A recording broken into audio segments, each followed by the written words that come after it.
Hi students, today we will see about endospore structure and the types of endospore. First we are all going to what is endospore. Endospore is a dormant, tough and non-reproductive structure produced by some bacteria and archaea in the phylum Firmicutes. The name endospore is suggestive of a spore or seed-like form, but it is not a true spore. The primary functions of most endospore is to ensure the survival of a bacterium through period of environmental stress. First we are all going to properties of endospore. Endospore formation is usually triggered by a lack of nutrients and usually occur in gram-positive bacteria. In endospore formation, the bacterium divides within its cell wall and one side then engulf the other. Endospores enable bacteria to lie dormant for extended period. Endospores can survive without nutrients. They are resistant to ultraviolet radiation, desiccation, high temperature, extreme freezing and chemical disinfectants. The endospores can survive for many years in soil and other inanimate object. Endospore do not exhibit measurable metabolic activity. The endospore formed only when nutrients are insufficient. Endospores help bacteria survive, that is microorganisms sense and adapt to change in their environment, it allowing the bacterium to produce a dormant and highly resistant cell to pursue the cell genetic material in time of extreme stress.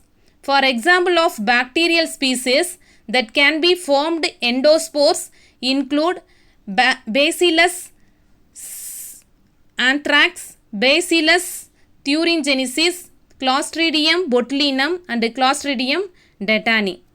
Next we are all going to, the spore is formed inside the parent vegetative cell, hence the name endospore. The spore is a dehydrate multi-sheeted structure. It contains a complete copy of the chromosome. The pair minimum concentrations of essential protein and ribosome and a high concentration of calcium bounded to typicolinic acid.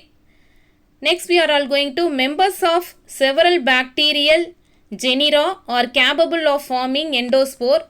The first one is Bacillus anthracis, Clostridium tetani, Clostridium botulinum, Clostridium perfringens and others. This is the structure of endospore. The middle region contains core and then covered by several sheaths.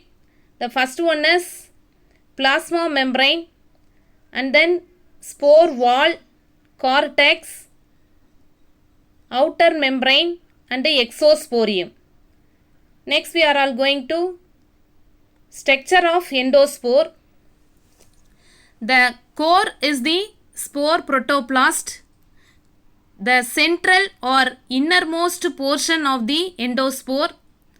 The core, also called spore matrix, is the central part of the spore and containing normal cell structure such as DNA, protein and ribosome, but it metabolically inactive.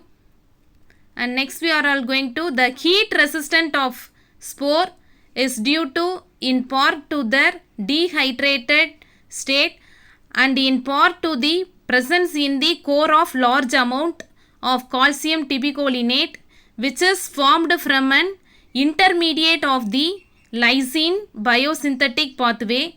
In some way not yet understood, this properties results in the stabilizations of the spore enzyme, most of which exhibit normal heat lability when isolated soluble forms.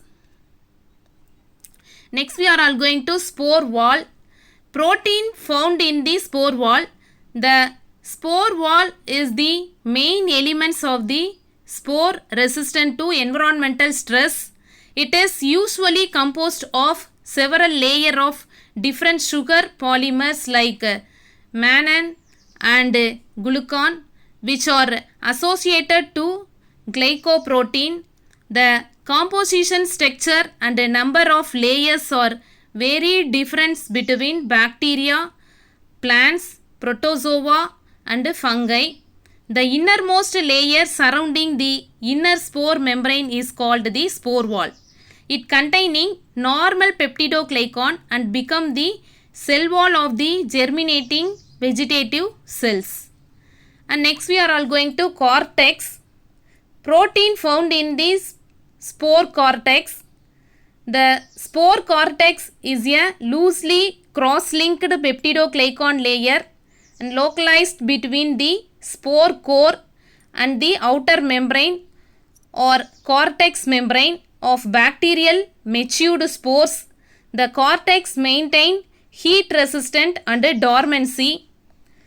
Cortex peptidoglycan is extremely sensitive to lysozyme and yet autolysis play a key role in spore germination. The coat is composed of a keratin-like protein containing many intramolecular disulfide bond.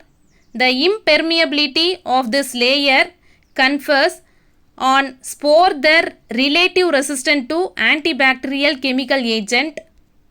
And next we are all going to exosporium. The exosporium is a lipoprotein membrane containing some carbohydrate. The exosporium is separated from the spore coat by extensive distance. And next we are all going to types of endospore. The main type within the cell are terminal, subterminal and centrally placed endospore. Terminal endospores are seen at the pole of cell, whereas central endospores are more or less in the middle. Endospores may be located in the middle of the bacterium, that is called a central endospore. At the end of the bacterium, that is called a terminal spore, and the near the end of the bacterium, that is called a subterminal spores, and may be spherical or elliptical. The spores may be central or equatorial, giving the bacillus a spindle sheeted. The types of endospores are divided into shape, that is spherical, oval or elongated in shape, may be narrower or broader than parent cell.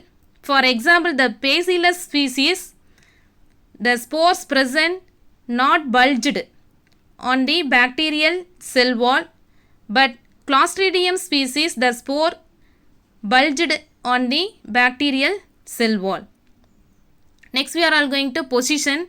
The terminal means located at one of the pole, and subterminal or subcentral means between center and one of the pole, and equatorial means that is central.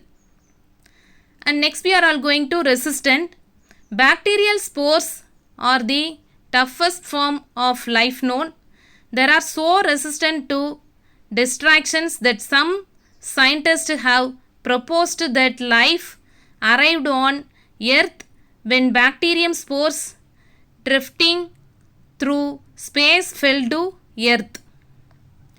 Extremely resistant due to the spores can survive for many years in soil and other inanimate object.